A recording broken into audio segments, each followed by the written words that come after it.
सर्वांना श्री स्वामी समर्थ. सकाळी छान अशी ती देवपूजा वगैरे झाली आणि देवपूजा झाल्याच्यानंतर छान असं घराचं वातावरण सुद्धा तितकंच प्रसन्न होतं. आणि आज थोडी बाहेरची सुद्धा कामं होती म्हणून देवपूजा झाली. सकाळचा स्वयंपाक वगैरे सुद्धा आवरून घेतला. बऱ्यापैकी जी काही कामं होती ना ती सर्व काही छान अशी आवरून घेतली आणि पुन्हा थोडंसं मला बाहेर सुद्धा जायचं होतं दुपारी. त्याच्यानंतर देवपूजा झाली आणि ते गरमागरम छान असा अद्रक टाकून चहा केला, कारण आता हिवाळ्यामध्ये तर हा चहा लागतोच. आणि चहा घेतल्यानंतर जे काही एनर्जी येते ना, काम करायची सुद्धा इच्छा होते. दिवसभर स्वेटर जरी घालून ठेवलं तरी आता थंडी खूप जास्त पडत आहे म्हणून कंटिन्यू चहा पिण्याची मात्र खूप जास्त इच्छा होत असते.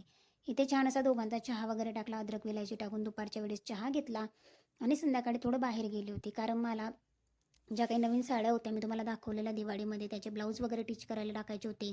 ड्रेस आणलेला होता तो सुद्धा मार्केटवरून, त्यालासुद्धा मला टिच करायला टाकायचं होतं.